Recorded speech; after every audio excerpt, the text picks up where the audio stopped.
The Proverbs of Solomon, son of David, king of Israel. With these words, the book of Proverbs begins.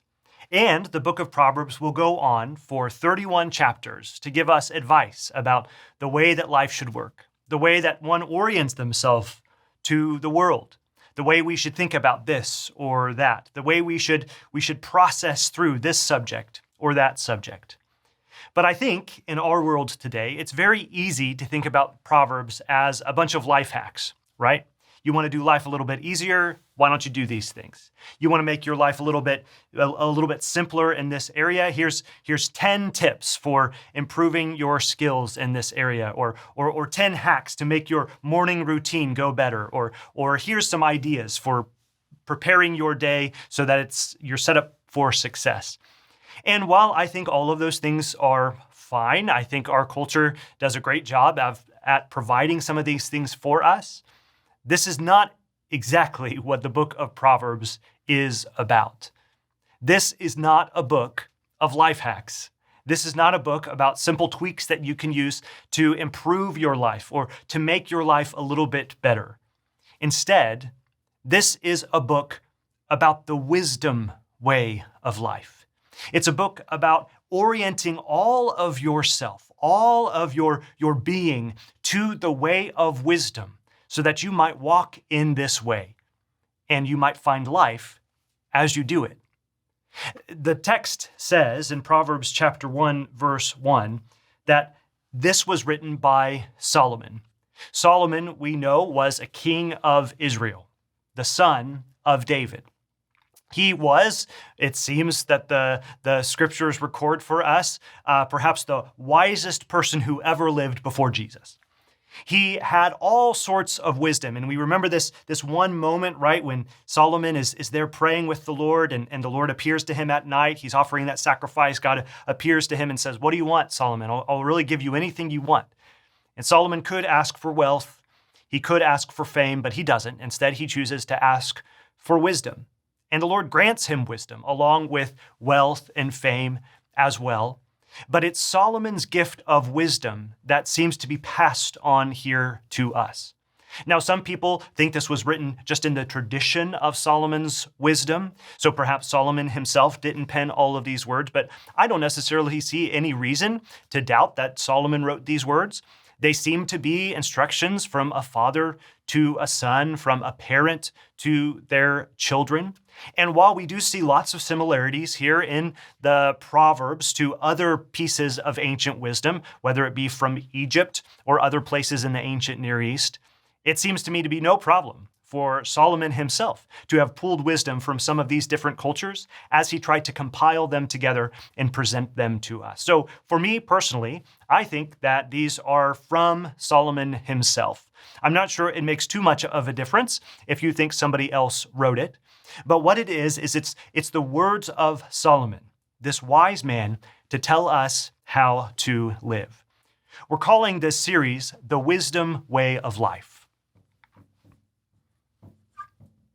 Essentially, what we're getting here in this text is the ways that we are to orient ourselves to all of life through the lens of wisdom.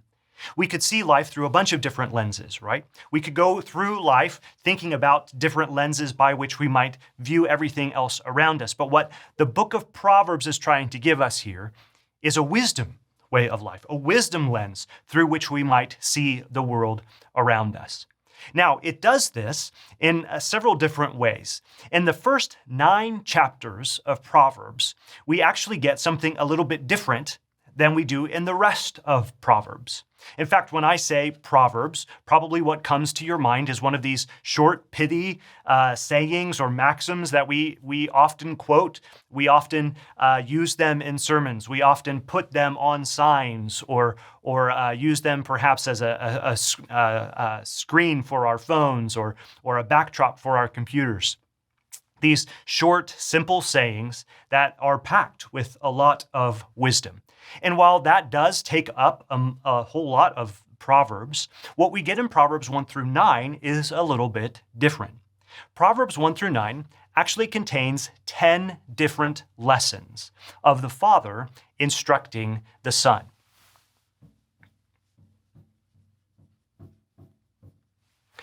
Within each of these lessons, there are several different parts.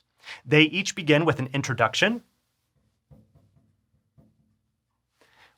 Here, the Father sort of addresses the Son or the children and explains like, hey, this is really important. You really need to listen to this. This is followed by sort of the body of the teaching.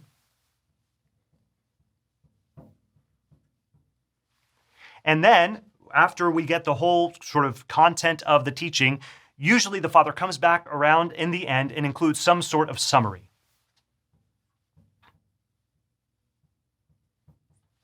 And these three elements, intro, teaching, and summary, are going to make up a lesson. And so 10 times in Proverbs 1 through 9, the Father, and sometimes it seems the mother right there alongside of him, delivers to his Son, delivers to his children these lessons on life. They really are contained units in and of themselves. And as we begin to work through Proverbs 1 through 9, we find these similar patterns: intro, teaching, summary, and then sometimes we have a brief interlude where the Father chooses to talk about wisdom, or the Father goes off on another tangent and begins to talk about something else for a little while, but then comes back and we begin another lesson. So what we're going to do in this series is not really look at all of Proverbs 1 to 31. There's lots of good information in Proverbs 10 to 31.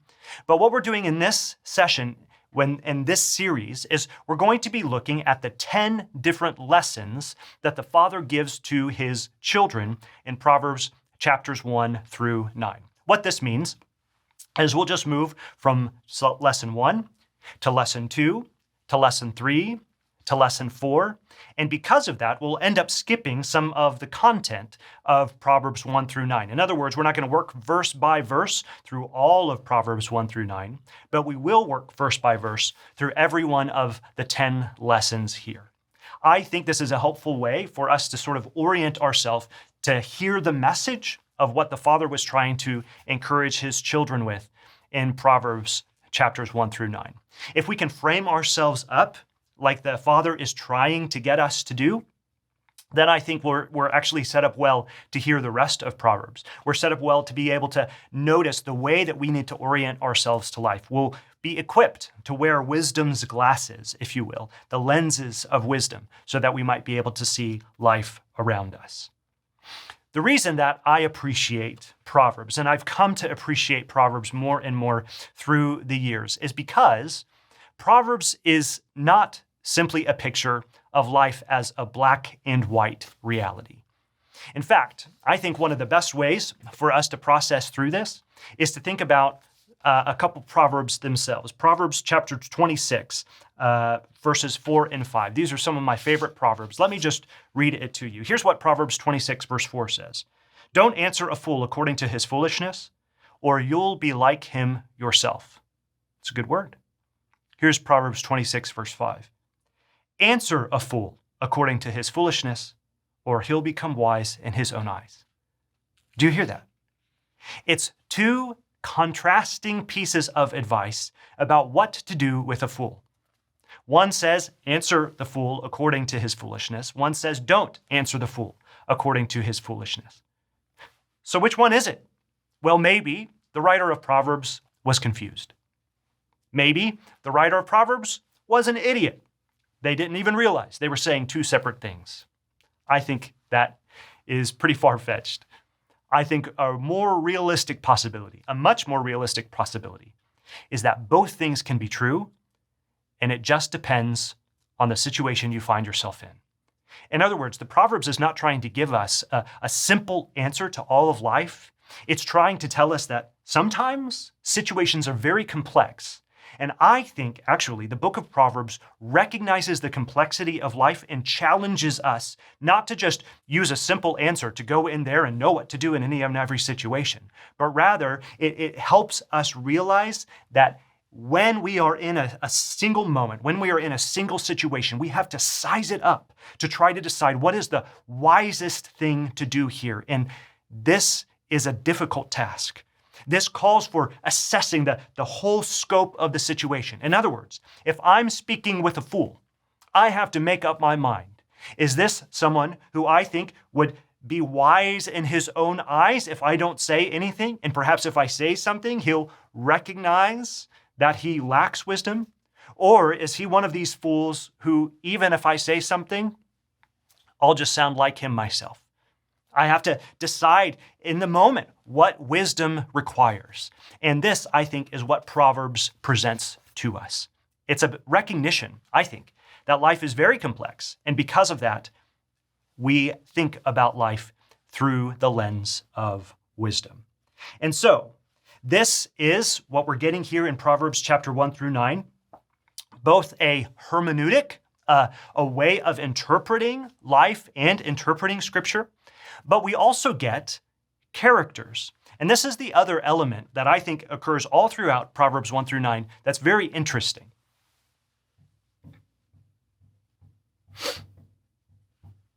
As we move through these different lessons, we find in every lesson that there's some sort of character, some sort of individual or group of individuals, sometimes very practical, right? We're talking about a group of people that we might run into contact with on a regular basis, or it's some sort of personified character, right? So maybe it's righteousness, maybe it's justice that guides and directs us, personified as a person.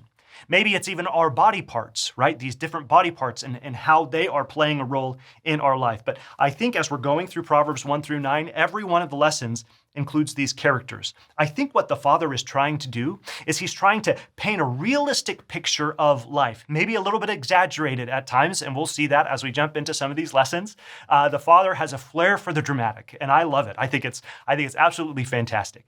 But sometimes the Father is trying to paint a very vivid picture or a dramatic picture in order to give us a realistic portrait of what we might encounter. And by using these characters in lesson after lesson after lesson, he's helping prepare the children for what they might face as they go out into the real world and begin to live a real life.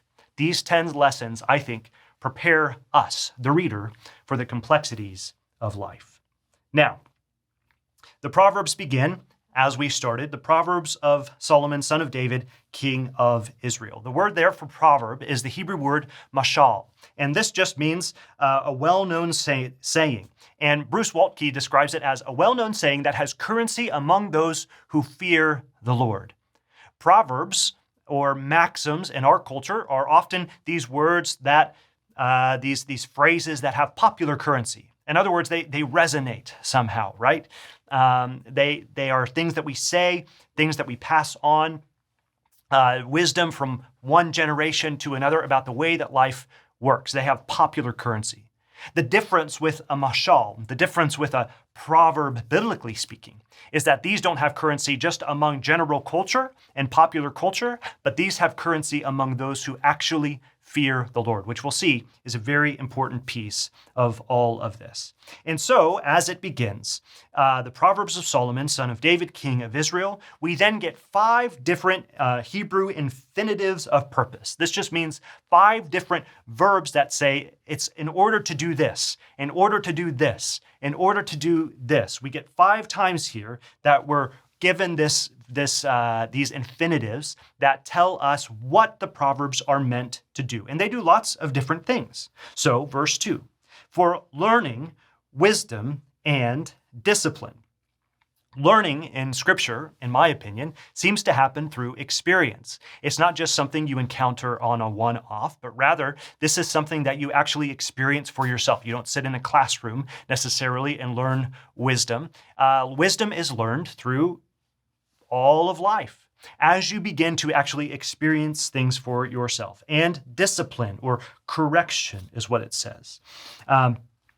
It says, for understanding insightful sayings. Verse 3, for receiving prudent instruction in righteousness, justice, and integrity. The learning here produces good results. That's what wisdom is intended to do. That's what these proverbs here are intended to do. And notice that phrase there in Proverbs chapter 1, verse 3, righteousness, justice, and integrity. These are sort of the big 3. in the Old Testament. Righteousness and justice frequently occur together. These words suggest that this is sort of the way that life is supposed to work. When a king comes to power, they need to make sure that they're enacting righteousness and justice in their world, right? But also here, it also includes this idea of integrity or uprightness, right? Straightness is sort of the idea. So not only are we upholding righteousness and justice, we're also upholding this third piece. We're doing both of those things with an integrity of heart or a straightness of heart. And we're going to see this as a big theme throughout Proverbs 1 through 9, this idea of straightness, staying on the straight path. And so, verse 4, for teaching shrewdness to the inexperienced, knowledge and discretion to a young man. In other words, we're trying to give this person who doesn't know wisdom about what to do in life. The word for shrewdness there is the word that is actually used in Genesis chapter 3 to describe the serpent. It doesn't necessarily mean something that's bad. It actually is rather a neutral term. It just means the ability to sort of act with discretion or to understand, size up a situation for the way that it is. Fox says it's the ability to keep your own counsel and to hold to private thoughts. In other words, you're able to sort of take in the information and think about things internally. This is what the Proverbs help you to do. And so, verse 5, let a wise person listen, increase learning. It's not just for the one who doesn't know. It's not just for the person who needs to learn something. It's for those who even know a lot, for the wise. They can read these words and they can increase in their learning. Let a discerning person obtain guidance. For understanding a proverb or a parable, the words of the wise and their riddles. And I think that is a helpful piece, right? Sometimes the meaning of Proverbs may not be surrendered the first time we read it. Sometimes we may have to read it over and over again in order to be able to internalize it or understand what the text is actually saying. And so this helps us understand what the book of Proverbs is really presenting us with. And sometimes we may need to sit with a lesson or sit with an individual proverb and just chew on it for a while, chew on it for a few days, for a few weeks, for a few months even. Try to see if we can begin to unpack or understand the depth of what this is actually trying to say. And then we get to verse 7. The fear of the Lord, it says, is the beginning of knowledge. Fools despise wisdom and discipline. Notice here the beginning, not the end, is the fear of the Lord. I think this is a key point for us. If we're going to take the road of wisdom, if we're going to take the path of knowledge, we have to begin with the fear of the Lord. Someone once said that the whole enterprise of learning can be off track because of a simple mistake at the start. You have to start with the fear of the Lord. Personally, I've come to believe that this is essentially saying that the place you begin, the right place to begin, is by orienting yourself to the fear of the Lord, by aligning yourself with a God who is in control, who is in charge, who is sovereign over the whole world, who is holy, and we recognize that we are not. And when we align ourselves properly with a fear and a respect, not a kind of fear, as someone once said, that walks on eggshells, but rather a fear that stands in awe of this mighty God that we serve. If we can begin there, then we are in a place to hear wisdom. Then we are in a place to receive correction, to not be a fool, right? Who is so hard-hearted that he refuses to listen, but rather to be one who is humble and willing and open, right? And this is the beginning of knowledge. So says Proverbs chapter 1, verse 7. Proverbs 9 says the beginning of wisdom is the fear of the Lord. But here what we're talking about is the beginning of knowledge, right? That if we can align ourselves with the fear of the Lord, then we are aligned well. And so, with these words, we are prepared for Proverbs' substitute experience that it wants to give us. The Proverbs are really trying to give us these pictures of life to help us know how to size up situations as they come. I'm excited about taking this journey with you as we begin to explore the wisdom way of life. And my prayer for you is that as we go through these sessions, as we look at each one of these 10 lessons that the Father gives us, that you will have ears to hear, that we will bring our foolishness to the text and allow the text to inform us and teach us and guide us along the way, along the path of wisdom.